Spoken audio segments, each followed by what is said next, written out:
Very warm welcome to all our guests joining from all around the world for another exciting seminar. I, Dr. Vinod Kumar from Symbiosis Institute of Business Management, Pune, and Dr. Annabel Gittides from University of London feel honored and privileged to moderate fourth seminar in third edition of the seminar series on the digital future for business and society, emerging perspective on the metaverse. So this seminar series is hosted jointly by Professor Yogesh Dwivedi, who is Professor of Digital Marketing and Innovations and Founding Director of the Digital Future for Sustainable Business and Society Research Group at School of Management, Swansea University, Wales, UK. Next we have Dr. Laurie Hughes. He is Senior Lecturer within Strategic Operation Group and founding member of the Digital Future for Sustainable Business and Society Research Group at School of Management, Swansea University, Wales, UK. And we also have Professor Ramakrishnan Raman. He is currently Director, Symbiosis Institute of Business Management, Pune, Dean, Faculty of Management, Symbiosis International Deemed University, Director, Strategy and Development, Symbiosis Group. Our entire seminar series is jointly supported by Digital Marketing and Analytics, SIG, Academy of Marketing, Grenoble, IAE-Graduate School of Management, a Grenoble INP School of the University of Grenoble, Alpes, the E-Business and E-Government, SIG, British Academy of Management, the UK Academy for Information System, also abbreviated as UKAIS. To tell you something very briefly about the seminar series, emerging technologies such as artificial intelligence, blockchain, Internet of Things, and the Metaverse undoubtedly offer transformative potential for the augmentation and potential replacement of human performed tasks and activities within a wide range of industrial, intellectual, and social applications. The impact and widespread adoption of these technologies is likely to be transformational within sectors ranging from agriculture, finance, healthcare, manufacturing, retail, supply chain, logistics, and utilities.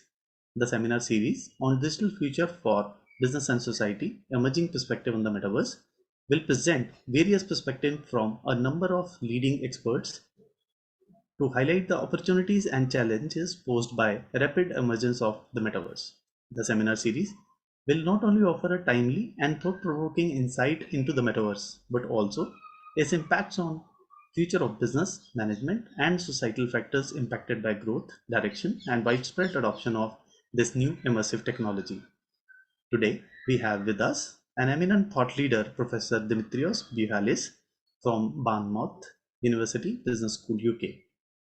Today, he will share his thoughts on the topic and take us to the journey of metaverse and tourism marketing.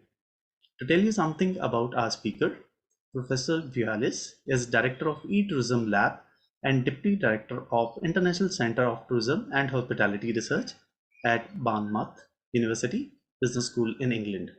He is strategic management and marketing expert with specialization in information communication technology application in the tourism, travel, hospitality, and leisure industries. He is editor-in-chief of Tourism Review and the Encyclopedia of Tourism Management and Marketing Journals. Professor Bouhalis has written and co-edited more than 25 books and 300 scientific articles and recognized as highly cited researcher by Clarivate Analytics. That's tremendous, sir. He's also featured in Stanford University's database of the world's top 2% of the scientists with more than 57,000 citations and H-index of 102 on Google Scholar. You can follow his work at www.bouhalis.com. A very warm welcome, sir. So without any further ado, I would like to call our speaker of the day, Professor Bouhalis, to take over and address our audience. Over to you, sir. Namaste. Thank you very much for this wonderful introduction. I wish my mother was still alive to hear all these wonderful things said about the sun. Today, it's 3 years since he died, and it's a sad day in a way, but thank you. I'm very honored to be with you, and thank you to Yogesh for organizing this as well, and to Symbiosis University and everybody who facilitates that. Look, this is a complex issue, and especially my area is tourism, and tourism is much more complex than any other business and management kind of area for a whole range of reasons. So what I kind of decided to do today is to take you around several key issues that I see that they're changing the world, and see how Metaverse is one of the key drivers for the development of tourist marketing in the future. So feel free to interact with us through the chat, and hopefully at some stage we're going to look into different questions and we'll have a conversation. I'll try to go quickly so we can have some time at the back. So I'm going to tackle things like business transformation, smart tourism in the AI, robots, and Metaverse era. And all of those things are very much interrelated. So I'm going to cover several of these things. So in the last few years, and especially during the COVID period, I spent a lot of time creating the Encyclopedia of Tourism Management and Marketing. That has got 3,528 pages, has got 1,500 authors from around the world, and has got 1,250 entities with more than 2 million words altogether. So if anybody would like to know anything about tourism management and marketing, this is the books that you need to be reading. It's going to take you quite a while. It took me 2 years to edit all this stuff and bring all this team together. And equally, some of the key issues that we're dealing today is on my latest books on smart cities and tourism, and the sharing economy and the tourism industry, and also the gamification of tourism. So when we are dealing with tourism in general, we see that tourism is a catalyst for achieving the Sustainable Development Goals from the United Nations, aimed to bring prosperity in different regions. Now, in order to do that, you need to have a whole range of different prerequisites, and you need to have a very good understanding of what I call the tourism pyramid. And the tourism pyramid is really the synthesis of the entire encyclopedia. So on top here, you've got the tourism system that we've been dealing with for many, many years, from the tourism generating region, the tourism destination region, and you've got input in terms of resources coming in, and you've got output in terms of value for the different stakeholders. And here in the middle, you've got what we call the transit region, where you've got transportation, you've got the intermediation, distribution, you've got accessibility, and one of the elements is technology, because technology is effectively the bridge of demand, customers, and destinations where people are going. But in order to manage the system, you need to understand planning, strategy, and development. You need to understand the market forces, and you need to understand the exogenous variables and all of those things that we do not control, and they happen. And we're just getting slowly out of COVID. So this is a huge exogenous variable. And then you've got the technologies and the infrastructure. So this creates the basic understanding of how tourism works. And the area where we'll concentrate today is the technology and the infrastructure that provides the catalyst for the entire tourism system to operate together, operate efficiently, and operate profitably for all those people who are involved with it. I believe that we need to look into a vision for 2030, and that vision will need to focus on smartness and agility co-creation of knowledge and value for all the stakeholders. I'm really emphasizing the all stakeholders, because this is quite complicated in tourism, because where you've got different stakeholders with very conflicting needs and requirements and views. And we need to look into how we can use a range of different innovations and inspirations that are coming from technology, but also they're coming through a lot of other things like empathy and community to create anthropocentric and value-focused developments in tourism. So this is the generic strategy where the tourism industry on a global basis is going to. It's of course very similar to where business is going in general. So tourism is part of the more generic kind of business practices, but it's much more complicated than that. In order to start, you need smartness, and smartness takes advantage of interconnectivity and interoperability of integrated technologies to re-engineer process and data in order to produce innovative services, products, and procedures towards maximizing value for all the stakeholders. You'll see for every slide I give you a reference, because obviously there are awfully a lot of things I'd like to cover, and I wish I had the time, but please read the article, because the article has got all the facts and all the research that is summarized on the slide. So this re-engineering of smartness enables shaping of products, actions, processes, and services in real time. Real time is very important in tourism, because unlike any other business, things cannot wait. You cannot wait. You cannot ask customers to wait for 3 hours before they get on the flight, because all of the entire ecosystem operates very efficiently. And if you break something, the entire ecosystem breaks. And it's all about optimizing performance and competitiveness for the entire network and the entire value system. So this is about smartness. It's all about how can you make a place being smart, and how can you coordinate all the different actors to operate together. So smartness takes advantage of networks that they use interoperability and interconnectivity. It takes advantage of the Internet of Things and the Internet of Everything. It takes advantage of sensors. I use sensors in a loose kind of way. Anything that's providing information to us is sensors, and beacons is anything that's sending information to us.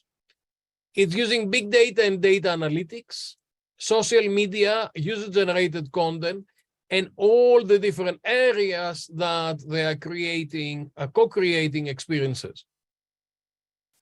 In order for this to facilitate and to operationalize this industry, you need to understand the physical layers and what are the assets and resources that you are using in the development. You have data layers, you've got technical layers, you've got business layers, and you've got experience layers. One is building on top of the other. So if you break this pyramid, the whole thing collapses. Now, smartness is not about technology. Smartness is not about technology. Smartness is about bringing a whole range of different stakeholders, including human capital, social capital, innovation, governance, and technology, in improving the entire system, the entire ecosystem. And then you've got different areas like leadership, human capital, entrepreneurship, innovation, and social capital that they create the pillars of smartness. And then you've got different layers of applications that they're emerging. So here you've got the smart city, you've got the 6 A's of tourism, which is accessibility, availability, amenities, attractions, activities, all of those things. And then you've got the tourism competitiveness, and you've got the tourism experience. So smartness is really about coordinating all of those things at the same time in a way that everybody maximizes the value for the stakeholders. So it takes us input technology, people, and leadership, and it's coming in here to bring together economic, technological, and social actors to work together in this ecospace to develop innovations, which these innovations are supporting the tourism industry to develop products and services and deliver them.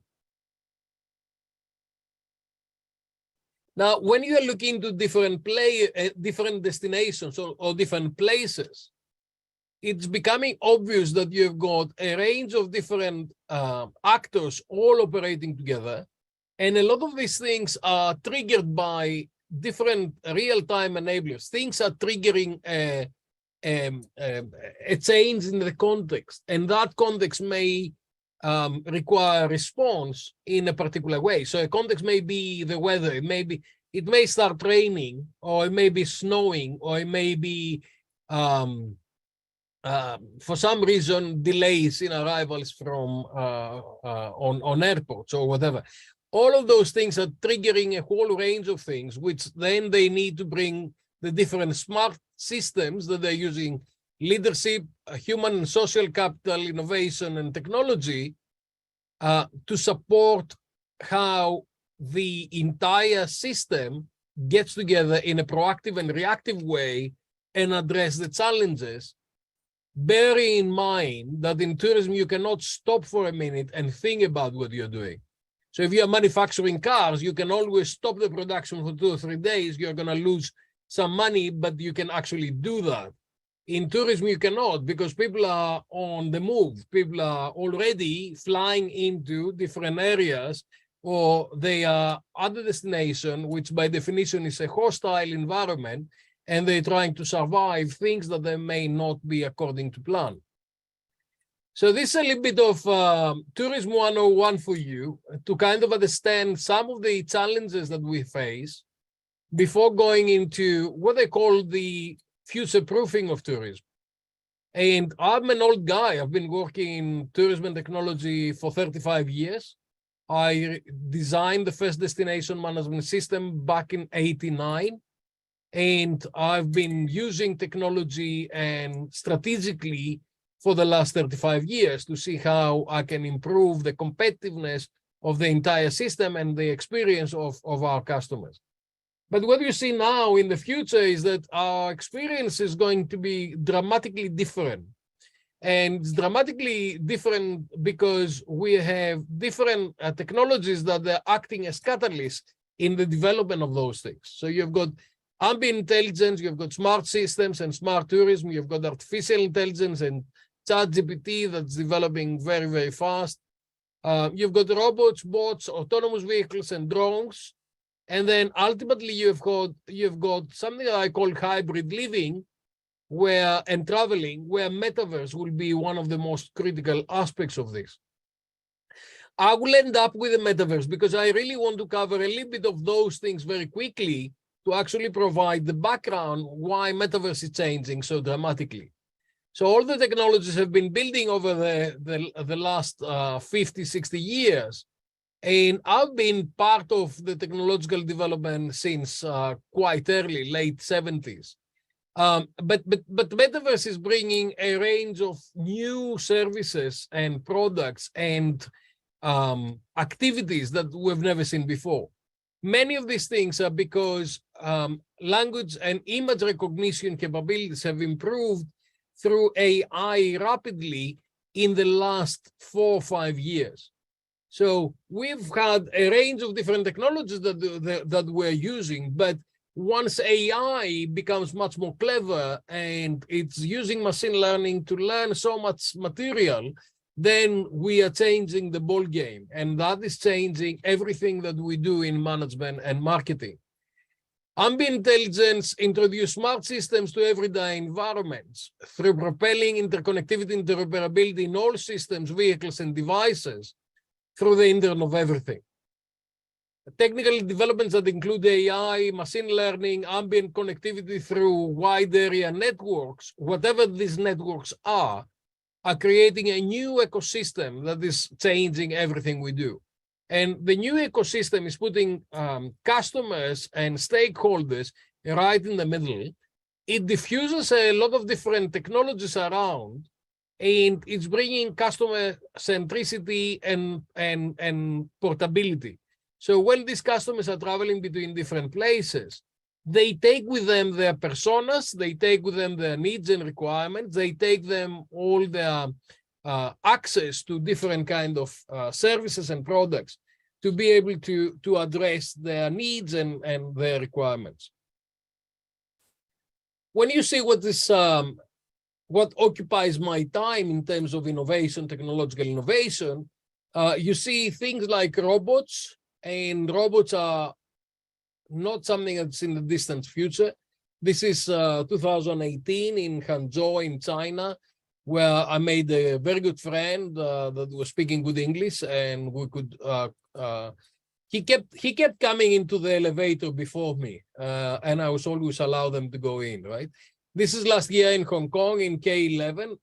It was this little rice robot was going around spraying us.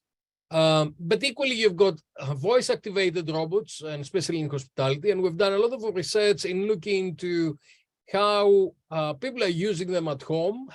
Hello, Alexa, or hi, Google. And what do they do when they travel, when they go outside their normal environment? And this is the area where it is useful between both home and outside environment. But then we were looking to what kind of applications and what kind of formation people need in the different contexts. And this is another robot that is doing a nice tea for you. And if you buy a tea, it does a little dance to make sure that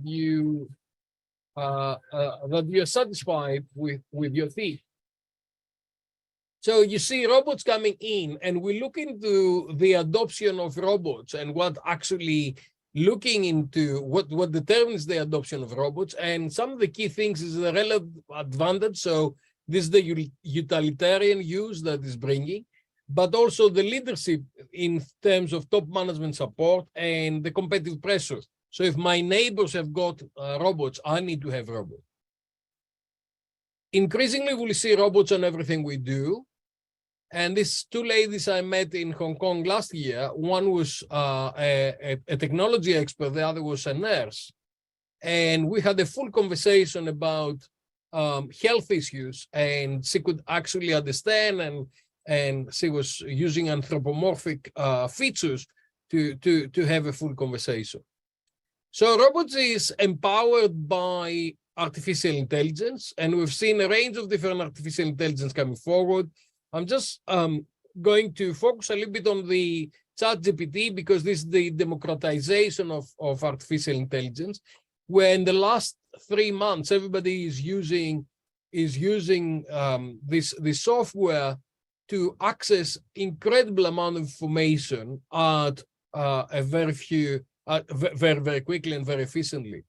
And this is some of the papers that we wrote with Yogesh and the colleagues about what are we expecting from this. And this is from my contribution about what ChatGPT is going to be doing for tourism, travel, transport, and hospitality, where we'll see from the customers, it will be providing information in a natural language that will enable them to access and develop itineraries, or eliminating choice, or developing itineraries that they are up to date, and to share content. And then from the supplier point of view, it will replace some of the staff by providing concierge services.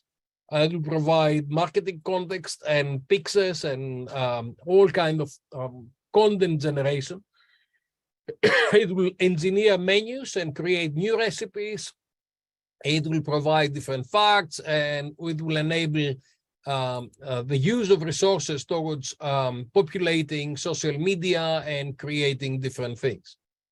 So ChatGPT 4 is much more advanced, and it's I normally give the analogy that this is like children, children that they are learning very quickly and they are moving forward. And the new children, the ChatGPT 4 understands audio, video, images, and text, and it's accumulating a whole range of different information very quickly. Some of you that follow me on LinkedIn or other social media know that last week I spent a week working with the Ministry of Tourism in the Kingdom of Saudi Arabia, helping them develop their digital strategy in the future.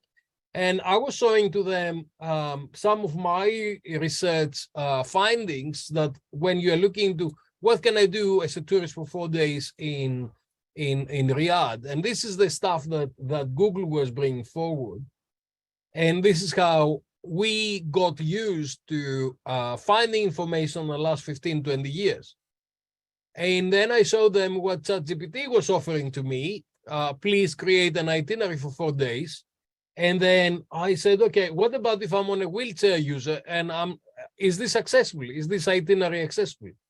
So ChatGPT, what they did is instantly change that to things that they can be accessible. And this is on Bing and the Microsoft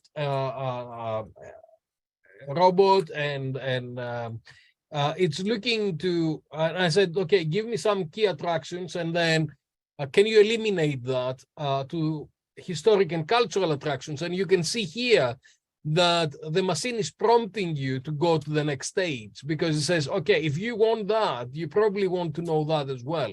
So it's directing your learning. And then I said, can I have some authentic Saudi food, please, and gastronomy? And it came up with a range of restaurants. And then it says, would you like, I want you to try kabsa. And it starts providing recipes on how I can do this kind of things at home. So this is revolutionary and changing dramatically a lot of the things that are happening. And the equivalent thing will be happening on images, and images will be generated very quickly, very efficiently, which can be used for illusionary and immersive experiences, and also for creating content in different things. But we have got a lot of really interesting challenges. This is totally fake.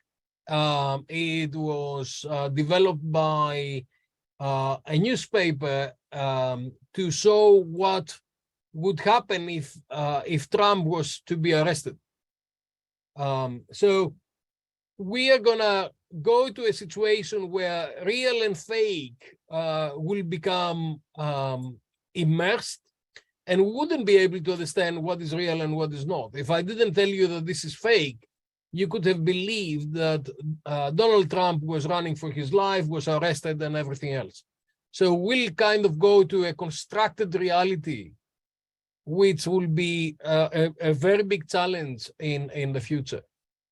And this is my friend Lee Mallon, who sat down with his daughter, who is 7 years old, and in about a day, probably 8 hours, they use Midjourney, ChatGPT, and Canva to conceptualize five very unique resorts, and to create a 27 pages brochure, and to start selling a concept that didn't exist before.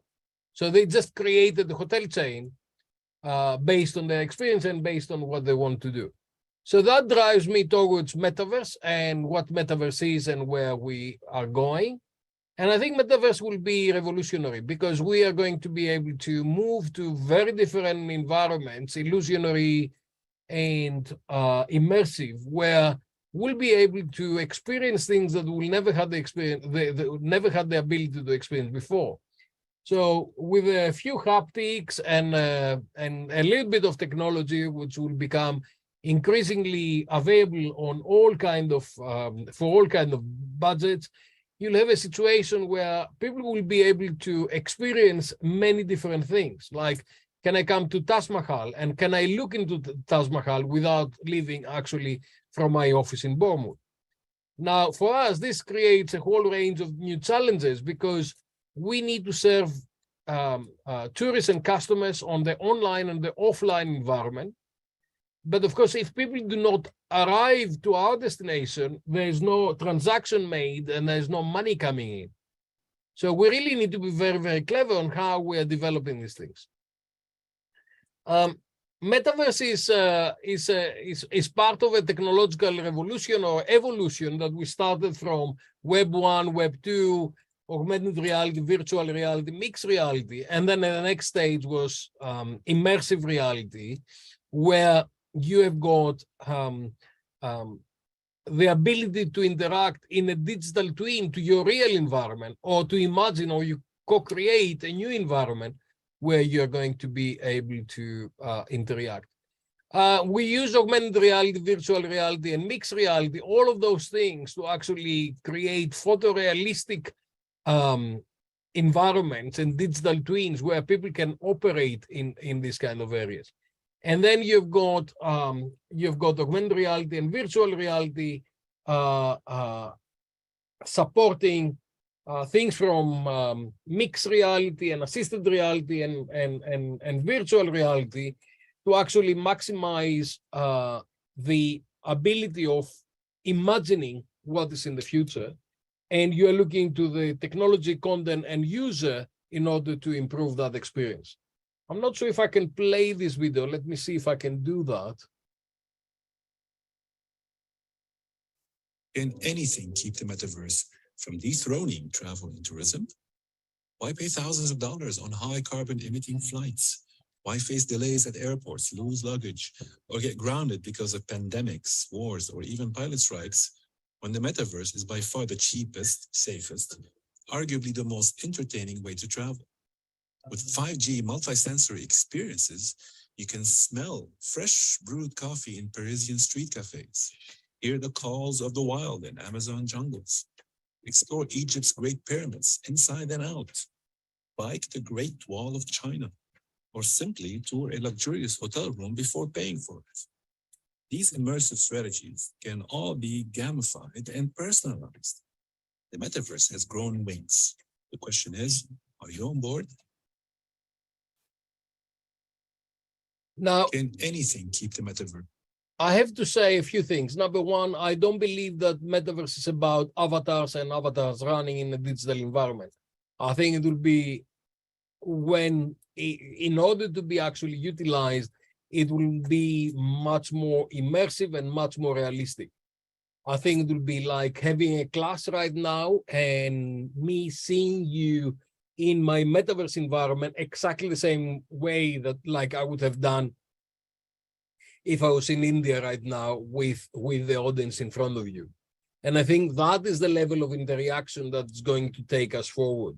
The other thing, I don't believe that metaverse will actually reduce the amount of traveling that people will be doing, but I feel that's going to be exactly the opposite, because you'll experience it virtually, you will then like to go and do the real thing. So if I can experience Taj Mahal virtually and understand what's the best way, what's the best time, where should I stay, what should I do, then I think that will be used primarily for planning, and it will be primarily addressing the different needs of people. So I expect metaverse to be used before traveling for making the right solutions.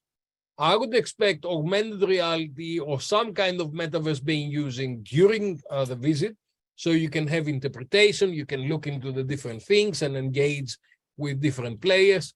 And then here on the after the experience, I think we'll be collecting a lot of memories and a lot of experiences, and will kind of trigger nostalgia, and we'll be able to relive some of our big experiences. So this is what we explain in this paper on how this is going to be, metaverse is going to be used before the physical visit, during the physical visit, and after the physical visit. And we see different things, different functions happening, but all of these things will be integrated on a holistic experience. It's really critical that the different players, they are creating content and they exchanging content with all the different content generators in order to create holistic experience, and in order to develop the library of the different material that we have to be able to co-create the entire experience. What you see is that you see an ecosystem that is emerging. So here is the metaverse co-creation space before the trip, during the trip, and after the trip.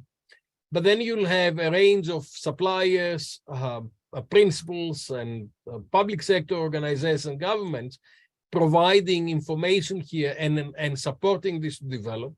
But also you'll see a lot of community and peer work in terms of people that you know, travel experts that they've got expertise like influencers or travel agents, other travelers that will be different kind of market segments, and local people in terms of the residents or employees in the tourism industry, and everything that goes with that.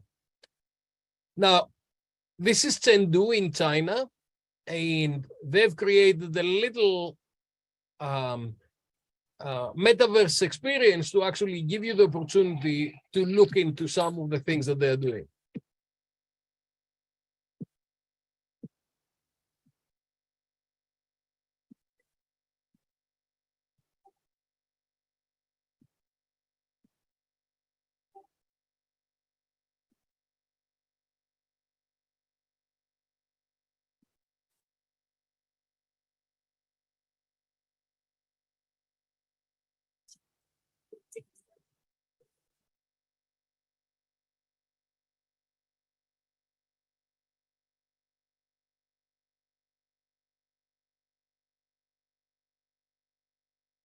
you get the feeling if you've got this immersive kind of experience, you see if the destination is for you or not and what you're going to do with it.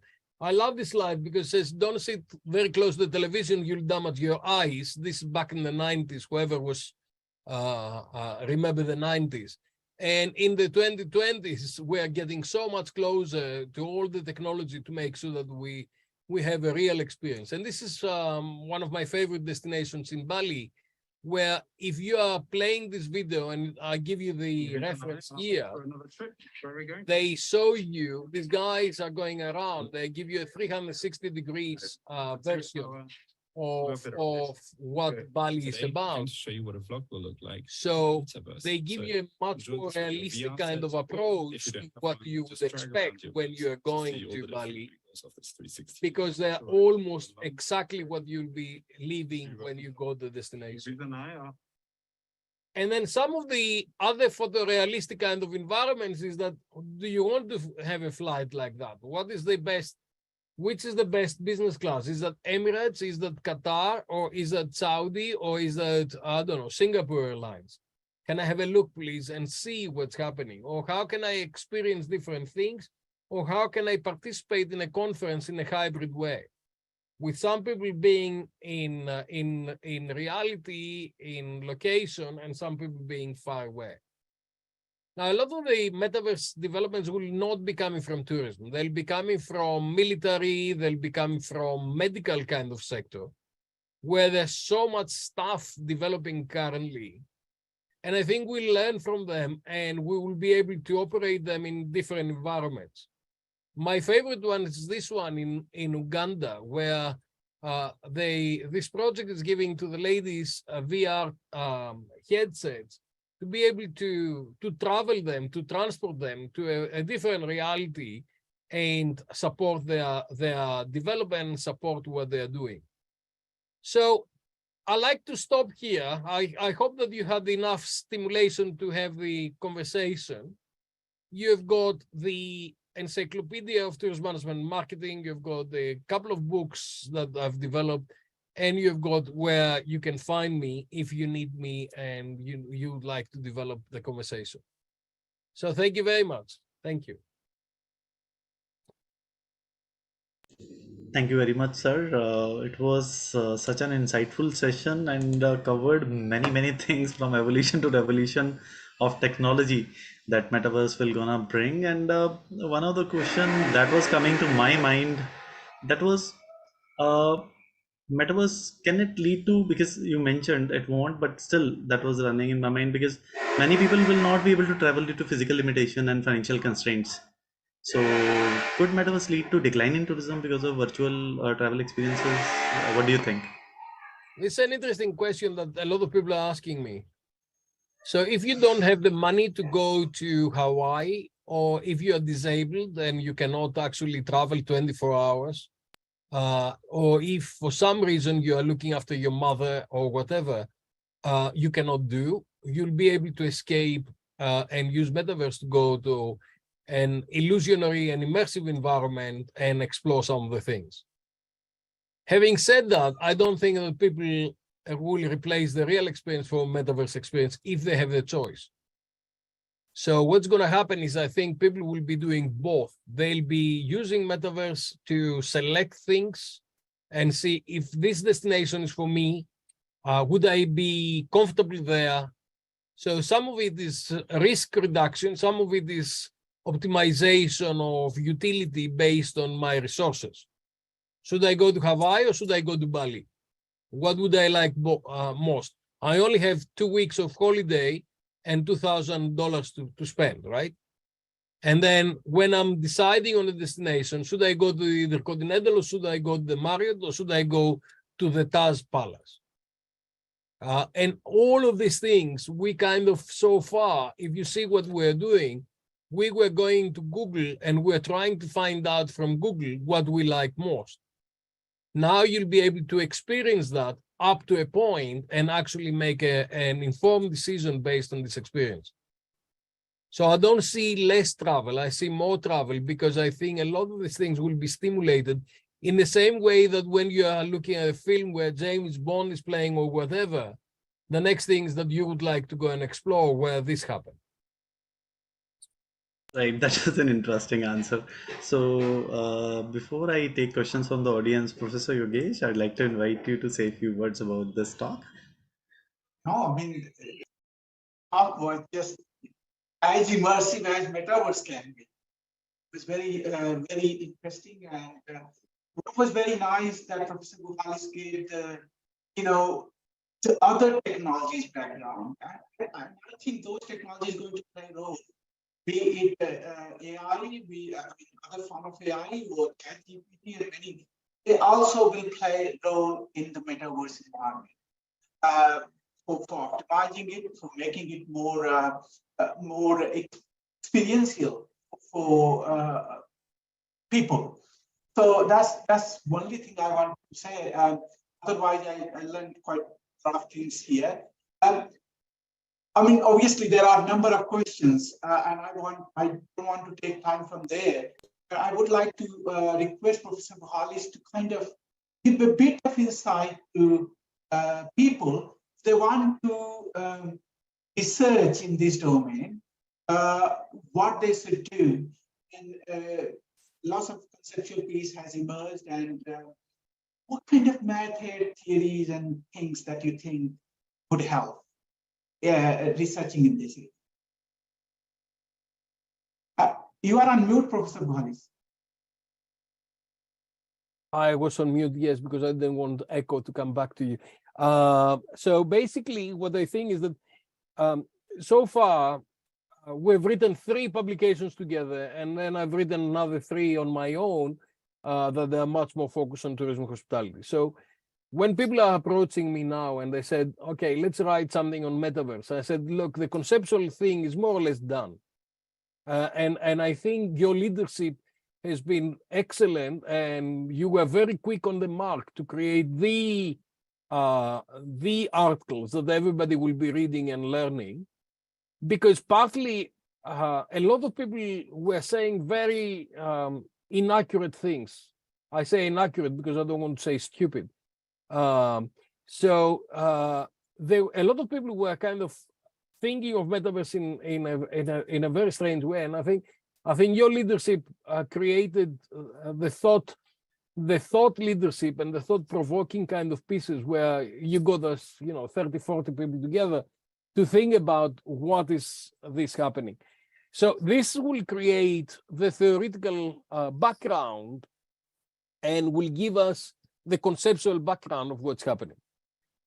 Now, this is done. So the next stage of the research is not to repeat this with different words, but to start doing experiments and to start looking into both from the demand side, so we can get people to look into metaverse environments and test what they feel, what value they create, why they use them, why would they feel that this is going to be useful.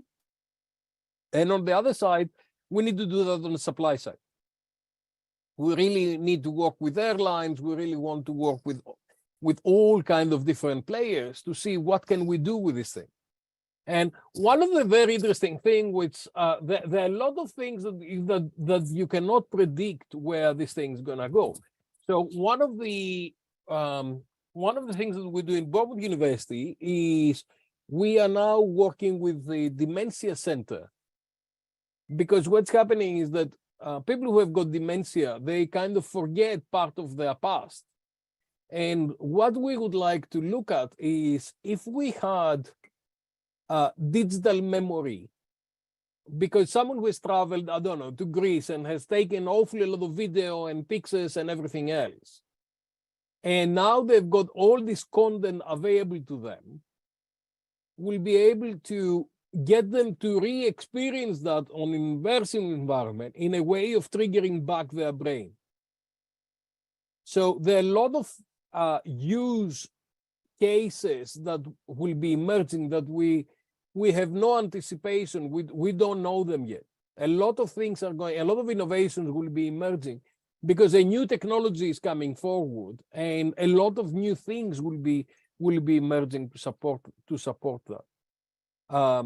So back to your question in a very long way is basically now that the conceptual work has been done, we really need some more experiments, and we really need to get people to try and see what works and what doesn't work. And we need those things very quickly so we can inform the developments, and we can support the development of realistic things. So a lot of people are telling me, look what happened with Meta in Facebook, and they are putting all this money and they got no money back, and everything failed. And I said, look, they were doing the wrong thing. I don't want my avatar. I don't want to see my avatar going around different places. Okay, that is not. This is gaming and gamification, and it's not very clever. What I want is to be able to navigate my way through the different kind of areas in Delhi or wherever, and kind of select what do I like to see. So if I say I'm gonna be in India for 2 weeks, right? India is a vast country. Where should I go? What should I do? I know very little about India. I've only been once, but how can I develop my itinerary? By looking into different areas and by using AI at the same time to tell me where should I go, knowing what I like and what I don't like. Okay, so if I was to come to India and I see some of the beautiful cultural heritage things that you have got, it will be wonderful.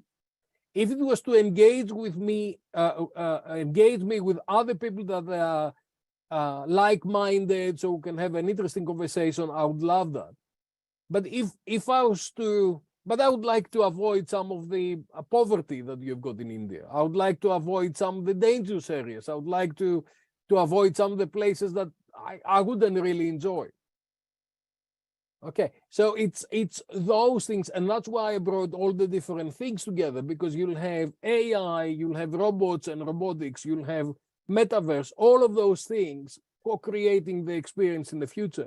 And the future experience will be very different to the analog experience that we had for so many years, because we had the analog experiences that they were based on budgets, they were based on brochures that they were developed once, they were not dynamic. So all the information was static, no matter what the weather is like, no matter what the context, the local context is like, no matter what the traffic is like, no matter what's happening, the brochure was giving you the same thing, right? So now I'd like to have optimization of time, my time, optimization of my budget, optimization of my experience as a traveler, and equally as a government or as a destination, I would like to optimize the resources I'm using, the types of customers I'd like to attract in order to be able to maximize the benefits for all the stakeholders, and to ensure sustainability, ensure alignment, cultural alignment. I was in Saudi Arabia last week, and I was saying to them, look, you don't want all the tourists to come to Saudi Arabia. You really want the tourists that they can support your society and they've got cultural alignment, because otherwise you'll have a lot of problems, a lot of conflicts, and that will be much worse. So Metaverse in our industry, in tourism industry, I predict that will be a huge tool that is gonna enable suppliers and demand, if you like, and destinations to operate themselves in such a clever way that they can optimize the impacts of what we're doing. Thank you so much, Professor Valis. And I definitely see that people want to do research. They can look at how Metaverse can help in terms of reducing anxiety and increasing the experience, positive experience about their journey. So maybe experimental with a technology and those kind of things might be wonderful. But I wouldn't take more time from other participants. So I'll let Vinod carry on asking questions. Thank you. Thank you so much, Professor Yogesh. Allow me to now take questions from the audience. The first question we have from Galina from Paris, EDC, Paris School of Business. The question is concerns that environmental impact concerns. There is a criticism that the environmental impact that due to tourism industry that it has environmental impacts, right? Could the metaverse be a solution to more friendly to the environment? What do you think about it? I mean, will it reduce environmental impacts? Well, Metaverse can actually create a whole range of different solutions to look into what is happening and bring different different solutions forward. So let's say in the Greek environment, you've got a space, you've got a place in Zakynthos Island where they've got little turtles, you know, the careta little turtles that they need to be left alone at a period of time when they are reproducing. So imagine that you are a tourist and you have decided that you're going to go to this place, and then of course environmental management says, okay, we're going to close this area now. You are not going to be able to go and see it. So when you have situations like that, you would have the immersive virtual experience replacing the experience on environmental sensitive kind of areas. Equally with archaeological sites, you know, I don't know if anybody has been inside the pyramids. The Egyptian authorities allow about 250 people per day to go into the pyramid. The demand is more than 5,000. But actually they allow only 250 people to do that because of the constraints of the space. And also, if you allow so many people, the humidity that you allow there, they're going to destroy the monument. So again, you can do a lot of these things by replacing the real thing with a virtual thing, or by training people in the virtual thing what to do in the real thing. So when you go to places and say, do not touch the nature, you need to explain to people what happens if you touch the nature, and you need to engage with them about training how they're going to have a better experience. So all of those things are part of environmental impact. But that's a very good question, Galina, and I'll welcome doing some research with you in actually looking to how you can use Metaverse in a clever way to reduce impact. Thank you, sir.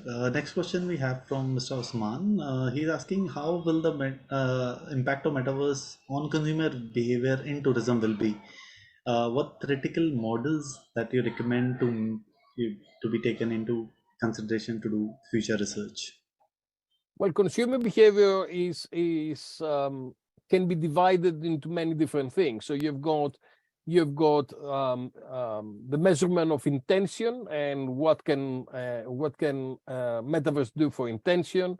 You have got transaction and what actually triggers the customers to buy something.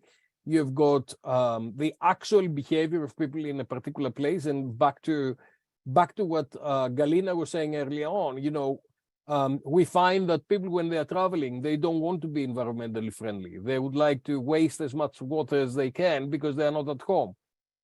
They have got awfully a lot of food waste when they're going on a buffet. Why? Because they feel that I've paid for it, so I'm entitled to have it, right? So a lot of these things will hopefully Metaverse will enable us to explain to them what's happening, because if you see, you know, 25% of the food that's produced in hotels and restaurants being wasted, and especially plated food, you can use Metaverse to actually test and experiment what people will do if they knew the outcome of this. Because you can actually show them what is the outcome of your actions. Now, I'll tell you a good example and a bad example. Some years ago, I was in Portugal, and I was on the Aveiro area where I'm visiting professor, and I went to the beach, and the Portuguese were incredibly good keeping the beach very clean, and it was so impressive that at 5, 6 o'clock in the evening, when a lot of people have used the beach, they were going away and the beach was cleaner than when people arrived. You go to the south of the country in Algarve, where the international tourists, and then at 5 or 6 o'clock in the evening, the beach is so dirty because everybody has dropped the things they're eating, their cokes, their cigarettes, or whatever. And of course, the local authorities, they look after that and they're cleaning the beach every day and all the rest of it.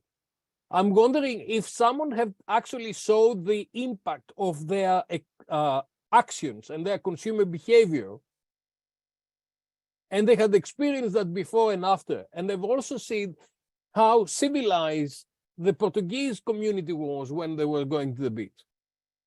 Would that trigger a sense of responsibility, and would that people say, okay, if I go there, I'm not going to create any rubbish, or I'll take it back to my hotel because they know how to deal with that. So there are a lot of experiments that we need to do in looking to what consumer behavior and which area of the consumer behavior before traveling, during traveling, and after they travel. Because again, if I go somewhere and collect all these digital memories and I create the digital twin of my travel, I can then share it on my social media, or I can share it with my other friends, and that can be the trigger for them to go to Taj Mahal and go to Mumbai and go into and then that may influence what they do when they go there. So guys, it's endless. We've just started. We actually just started. I'm so excited, but I don't have the time to do all of these things. So I think the opportunity that's emerging here is to have collaboration with different people to actually slice the big animal and see how we can cook it. Okay, so we have a couple of more questions. So what do you think that Metaverse could boost tourism and a visit to less known destinations? For example, Serbia.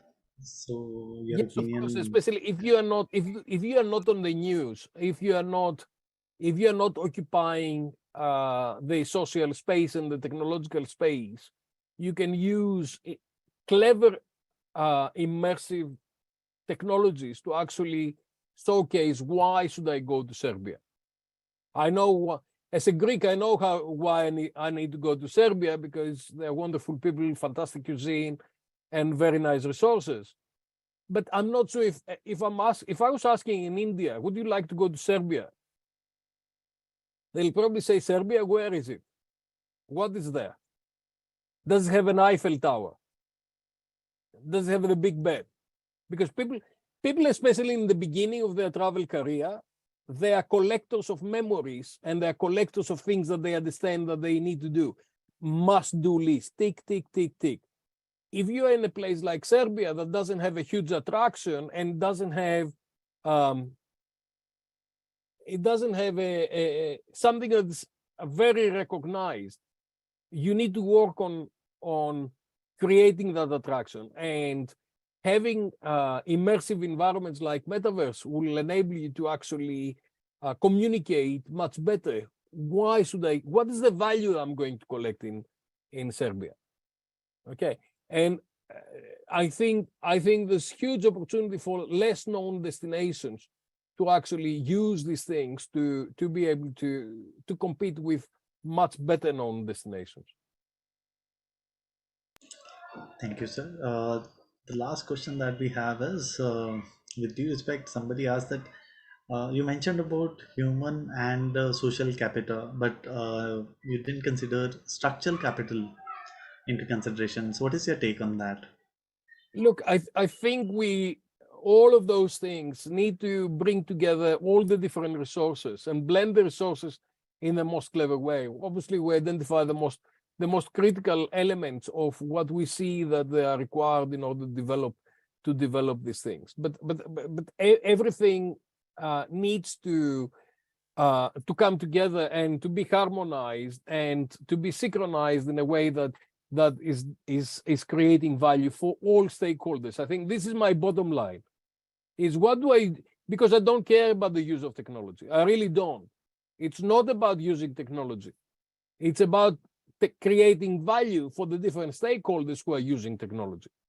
And I think the minute we understand this, then we understand who is creating value and how can we bring the different players in there to actually maximize the value created for all the stakeholders. It's always great to go and grab something and bring value to me against the value of someone else. And especially in tourism, we see that because you go out and you take local resources, and then you take the local resources from the locals and you are using it for your own pleasure. But that's not ethical. That's not going to take us anywhere. Okay. What is ethical is actually using all these technological tools to co-create value for everybody, to make the pie bigger and to make sure that it's ethically and ethically distributed, the value, and it's also sustainable on the longer term. And unless we do this, we cannot go anywhere. So it's all about understanding this very, I keep saying to my colleagues, I feel very disadvantaged because this technology keeps moving. I've been working on it for more than 35 years. I started with the telex and with the dots, and then I remember receiving my first fax. And I've seen the evolution of digital transformation from that kind of age to where we're going next, which is technology will create new realities, and that creates a huge range of opportunities, but also incredible challenges, because you wouldn't know what's real and what's constructed, right? And I think we really need to bring everybody together and the best brains to look into how can we actually use technology to do good for people, to do good for societies, to achieve the sustainable development goals, to reduce poverty, to make sure that everybody has got access to different things. Because technology can be very dangerous, can also actually direct people in situations where we could distract value. And I'm an optimistic person, so I'm an evangelist for technology, but we really need to look into how can you bring all the different players together and ensure that the technology is going the right way to maximize value for all the stakeholders within the network and the ecosystem. Right. So everyone, before the question, they appreciated, and many of the people have thanked you for this wonderful talk. So any concluding remarks, Professor Yogesh? This is simply to say that, we are at a very kind of different era, at a juncture where things are changing very fast. I don't think we will stop going places, but definitely technologies like Metaverse will augment our experiences, will change the way we were. Before we were looking at internet, searching about places. Now we will experience places before even we go there. So it will definitely make so much difference. And Professor Buhal is playing very important role, significant role in terms of making both positives and negatives of these new technologies, visible to people, making people aware, and also driving research in this area. And we should be very, very grateful to them. Thank you so much, Professor Bialis, for coming to and giving this wonderful salve tonight. Thank you so much, sir. Thank you so much, sir. So it's time to now thank everyone who was associated with the seminar series, and also Professor Bialis. So before I do that, there is a link which I'm pasting on the chat, which is for the next seminar series. So those who are interested can register for the next one also. So thank you so much, Professor Dimitrios Pialis, for taking out your precious time for such an insightful session and very patiently taking all the questions.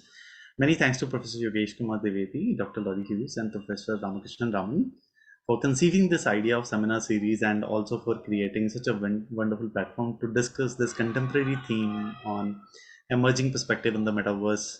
So I'd like to thank all our guests who have joined from all around the world and very active participation in the asking wonderful questions. Last but not the least, I would like to thank Mr. Rajesh and his team for IT support.